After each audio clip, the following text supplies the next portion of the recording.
August 22, 1943. School of Tank Technology, Chobham, England. The morning light slanted through the high windows of the British School of Tank Technology, catching the metallic dust in the air like drifting ash. Beneath it stood Dr. Robert Stevenson, senior metallurgist, precision thinker, and one of Britain's sharpest minds on armored engineering. In both hands, he held the reason he'd been summoned, a failed transmission gear from a captured German Tiger tank. It was a monstrous piece of steel, 8 inches across, 2 inches thick, weighing as much as a bowling ball, but shaped with the precision of a Swiss watch. Each tooth on that gear was designed to carry the brutal force of the Tiger's Maybach engine, 700 horsepower funneled through a compact, unforgiving mechanical system. Yet one tooth had been torn off. Not cracked, not fatigued, not ground down. Torn, as if ripped away by something far stronger than it was ever meant to withstand. Stevenson ran a gloved thumb across the sheared surface. "This didn't break slowly," he murmured. "This failed instantly." For months, Allied engineers had wanted answers. Tiger tanks kept appearing on the battlefield with their transmissions giving out long before the armor did. Even when the tanks were captured intact, the internal gears were often destroyed, like this one. Behind Stevenson, Major Colin Ainsworth scribbled notes. "Same issue as the others?" "No," Stevenson said quietly. "This one's worse." To understand what had happened, they would first need to recreate the conditions under which the Tiger's gears lived and died, and that would require revisiting how this fearsome tank came to be.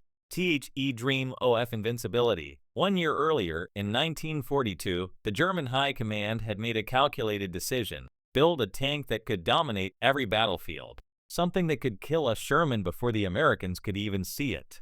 Something that could rip through Soviet armor at twice the range any T-34 could hope to retaliate. The result was the Panzerkampfwagen VI Tiger, a tank that weighed nearly 60 tons.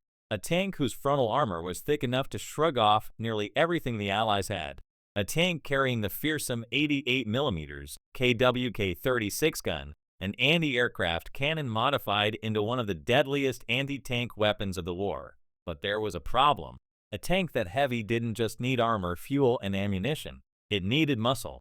The German army had no engine powerful enough to move 60 tons at practical speeds. So they pushed the Maybach HL-210 engine, originally designed for lighter vehicles, far beyond what it was intended to do. And that meant the engine wasn't the real weak point. The transmission was. By 1943, Allied intelligence had already intercepted reports. Tiger tanks often broke down long before they were destroyed, sometimes after only 100 kilometers of travel, sometimes during combat. Sometimes the crews even abandoned fully functional Tigers because the transmissions had locked up so catastrophically they couldn't move an inch. That, Stevenson knew, was the real puzzle. A tank that could dominate any battlefield, but couldn't survive its own design. Tearing into TG truth, Stevenson placed the gear tooth under the optical comparator, an instrument that projected a giant silhouette of the metal onto a screen so any microfracture, any metallurgical flaw, any microscopic weakness could be seen as clearly as a fingerprint. But there were none. The steel was hardened exactly the way German engineering manuals recommended, tempered properly, no impurities, no manufacturing defects. This gear wasn't the result of sloppy wartime production. It was perfect, which meant something else was wrong. Major Ainsworth asked, "Was it a material flaw?" "No," Stevenson said. "The steel did its job. The forces acting on it did not." To prove it, Stevenson ordered the gear sent to the laboratory for Rockwell hardness testing.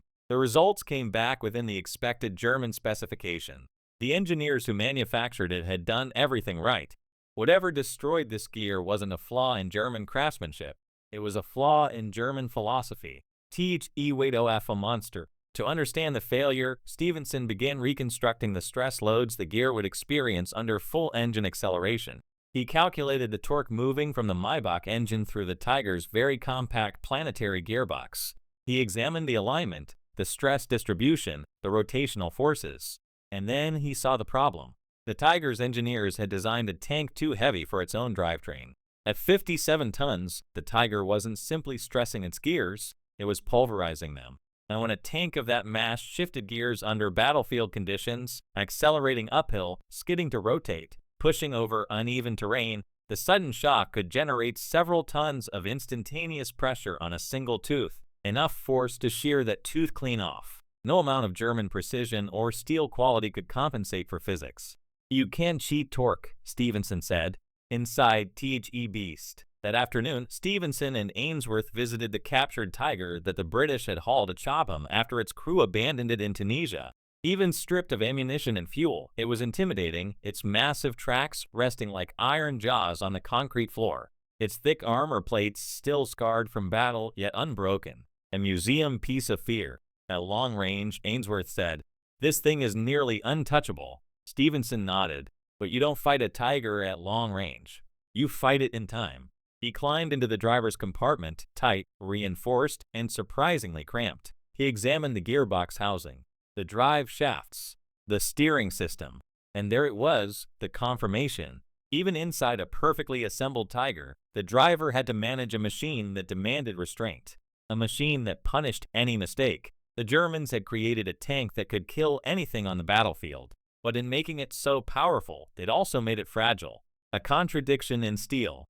First conclusion. Back in the lab, Stevenson drafted his preliminary assessment. The gear hadn't failed because of poor metallurgy. It hadn't failed because the Germans were rushing production. It hadn't failed because of sabotage or corrosion or battlefield wear. It had failed because the Tiger tank was a mechanical paradox, an unstoppable cannon mounted on a platform the drivetrain couldn't sustain. Ainsworth read his findings and exhaled.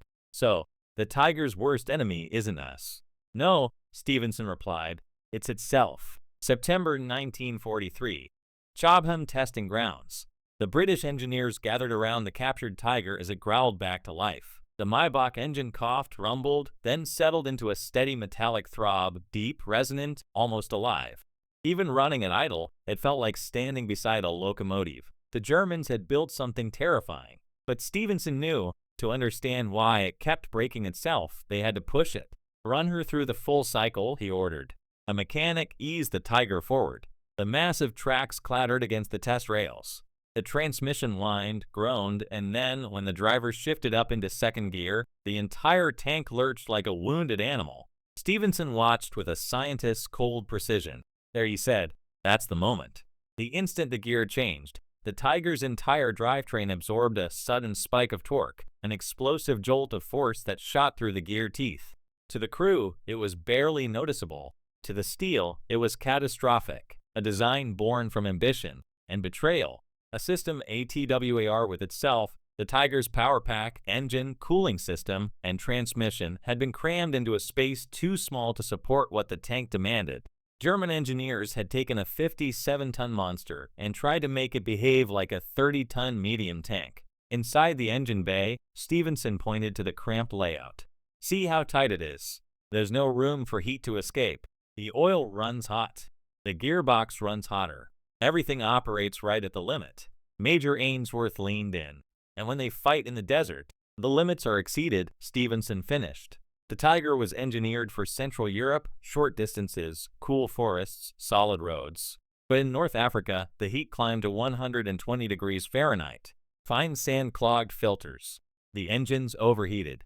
And when the engine overheated, the transmission fluid thinned. When the fluid thinned, gears snapped. Everywhere Stevenson looked, he saw the same pattern: brilliant design sabotaged by unrealistic expectations. German debates, Allied discoveries. Back in Germany, the Tiger program engineers had fought bitter internal battles. Some warned that the chassis was too heavy. Others argued that the engine and gearbox weren't ready. Production officers insisted they had no time. Hitler demanded the Tiger immediately. The result was a tank that impressed on paper, but limped across the battlefield. Stevenson spread German test reports across the table. Many had been captured by British intelligence. Some were handwritten, filled with technical frustration. Gearbox overheating during climbs. Frequent tooth shearing under stress loads. Do not engage in sharp turns at speed, risk of catastrophic failure. Recommended speed, under 25 kilometers per hour to preserve mechanical integrity. Ainsworth raised an eyebrow. "They knew?" "Oh, they knew," Stevenson said. "They simply didn't have a better option. Teach Allied simulation." To quantify the forces at play, Stevenson built a full mechanical stress simulation, a precise reconstruction of how the Tiger gearbox behaved under sudden torque shocks. On the testing rig, a reproduction gear, cast to German specifications, was mounted onto a motor-driven shaft. Stevenson calibrated the load to match the Tiger's engine torque. A brutal surge concentrated on a single gear tooth. 3, 2, 1 apply load. The testing machine hammered the gear with a rotational shock identical to a Tiger shifting into second gear on rough ground. Crack. The tooth snapped instantly. No gradual wear. No fatigue. Just a violent fracture. Ainsworth stared at the broken gear. So that's what happened in Tunisia. Exactly, Stevenson replied. The moment they tried to maneuver under stress, the teeth failed. It wasn't enemy action. It was physics. The Tiger had become a prisoner of its own mass. Crew testimonies. To reinforce his findings, Stevenson reviewed the testimonies of captured Tiger crewmen. One driver reported, "If we pushed too hard, the gearbox screamed like it would tear itself apart." A commander wrote, "We traveled at night to prevent overheating. Day movement was too dangerous." Another crewman admitted, "We were trained to fear sharp turns more than enemy tanks." These weren't the words of soldiers commanding a mechanical masterpiece.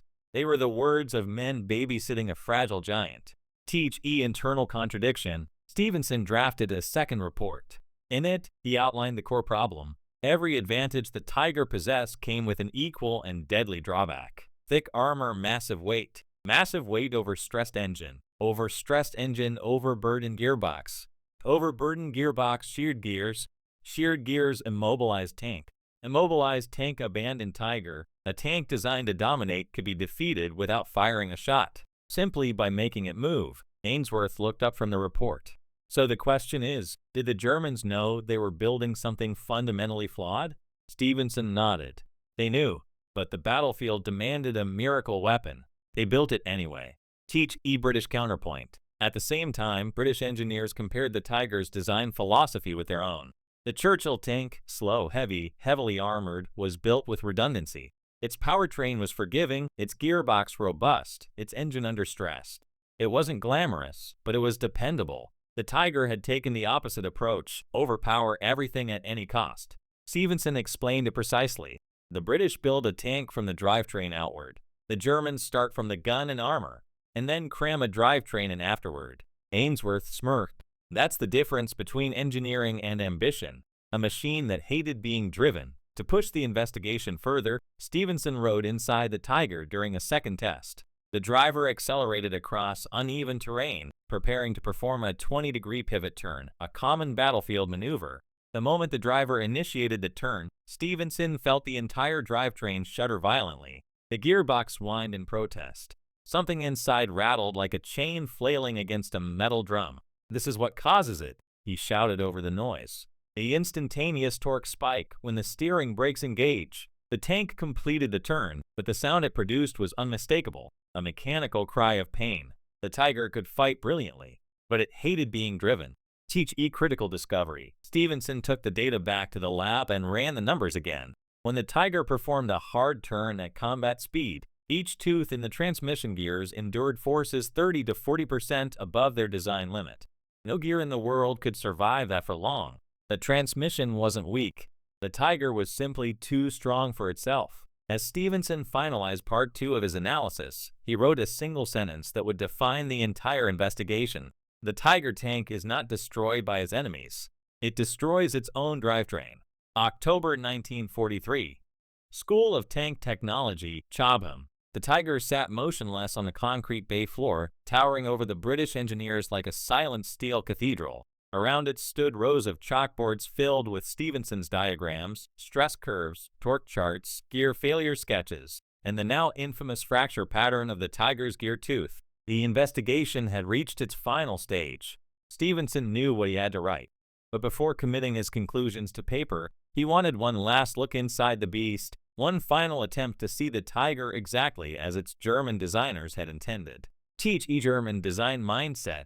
The Germans had approached tank design with a singular philosophy: build the ultimate weapon first, figure out the practicalities later. Stevenson stood beside the Tiger's 88mm gun, running a hand across the cold, smooth steel. It was a masterpiece, precise, lethal, frightening. The gun alone justified the tank's existence. But everything around it had been forced to support that gun. The armor, the turret ring, the suspension, the hull width, the weight. And finally, the overstressed transmission buried deep inside. "It's like building a cathedral on a foundation made for a cottage," Stevenson murmured. Ainsworth joined him. And yet, on the battlefield, men feared this more than any other tank. Yes, Stevenson said, because they only ever saw what it could do. They never saw what it endured. Frontline reality. Allied battlefield reports confirmed what Stevenson had proven in the lab. Crews routinely abandoned Tigers for mechanical reasons. Gearboxes locking up, final drives shattering, engines overheating, track assemblies ripping themselves apart on rough ground. One British armored officer wrote, "We seldom destroyed Tigers. We simply found them sitting helpless, broken by their own weight." Another report described a Tiger immobilized halfway up a hill, not by enemy fire, but because its transmission overheated and seized. The German crews had no choice but to blow it up, fearsome and fragile. A paradox unmatched on any WWI battlefield. Teach E final test. Under extreme load. To close the investigation, Stevenson designed a final stress trial, one meant to simulate the absolute worst-case conditions a Tiger might face in combat. A hard stop followed by immediate acceleration on uneven ground. It was, mechanically, the Tiger's nightmare scenario. The tank was positioned over a bed of uneven concrete slabs to replicate battlefield terrain. The driver received the order: full brake, full throttle, shift to second, turn 15 degrees left, a maneuver that no Tiger crew was supposed to attempt, but many had in the chaos of war. The engine roared, the tank jerked, metal screamed. Then, a deafening metallic snap. The driver immediately killed the engine. Stevenson and Ainsworth rushed to the engine bay. There it was, a gear tooth sheared off cleanly, just like the recovered specimen from Tunisia. Stevenson held the fragment in his hand. "That's it," he whispered. "That's the failure signature." The Tiger had just destroyed its own gearbox in a controlled test. A monster defeated by its own strength. The report that changed everything. Back in his office, Stevenson began writing the final report. Page after page, he documented every discovery. The transmission gears were perfectly manufactured. The material quality met or exceeded German wartime standards. The Tiger's weight induced catastrophic torque spikes. The drivetrain was pushed 30 to 40% beyond its safe design limits. Shifting under load produced instantaneous failure. Steering maneuvers multiplied stress beyond survivability. Heat buildup accelerated the collapse of lubricants. Final drive gears were the tank's most fatal weakness, but the final conclusion was the most devastating. The Tiger is mechanically unsustainable as a frontline vehicle. Ainsworth read the draft and let out a long breath. So the Allies weren't lucky, he said. The Germans built an impossible machine. Not impossible, Stevenson corrected. Just unsuited for war. A weapon of theory, not reality. A machine betrayed BYITSOWN era. Stevenson added a final section, an analysis of whether the Tiger could have succeeded with better materials or different engineering choices. He listed the possibilities. Option 1. Stronger gear steels. Impossible. Even the toughest alloys of 1943 would shatter under the Tiger's torque spikes. Option 2. More powerful engine. Also impossible. Germany had neither the resources nor the production capacity to build a 9001000 horsepower engine in wartime quantities. Option 3. Lighter design. The Tiger's armor and gun defined the tank. To reduce weight, the Germans would have had to redesign the entire vehicle. Option 4. Better cooling system. Space constraints inside the engine bay made improved cooling nearly impossible without redesigning the hull. In short, the Tiger was a prisoner of 1940s industrial limits. Germany had built a tank ahead of its time, using technology that wasn't ready. What THE Allies learned. The British and Americans studied the Tiger for months after Stevenson's report. The lessons they learned shaped designs for years. Prioritize reliability over raw power. Distribute stress evenly across the drivetrain. Avoid cramped powertrain compartments. Use engine size for the vehicle's mass. Over-engineer transmissions for shock loads. Never allow theoretical performance to override practical durability. In the end, the Tiger taught the Allies a priceless truth. A tank that cannot move is not a tank. Stevenson summarized it best in his closing page. Germany built the world's most powerful gun, wrapped it in the world's strongest armor, and mounted both upon the world's most overstressed mechanical heart. Teach final irony. Months later, as Stevenson visited a museum depot where captured German vehicles were being stored, he walked past a row of immobilized Tigers, giants silenced not by fire but by failure. He paused, studying the imposing shape of a tiger hull resting quietly in the dim morning light. "It's beautiful," Ainsworth said beside him. "Yes," Stevenson replied softly. And that was the problem. The tiger had been an icon, terrifying, awe-inspiring, mythic. It changed the psychology of tank warfare. But beneath the legend, beneath the armor, the gun, the fear, lay a mechanical truth the Germans could never escape. The tiger wasn't defeated by Allied firepower. It was defeated by itself.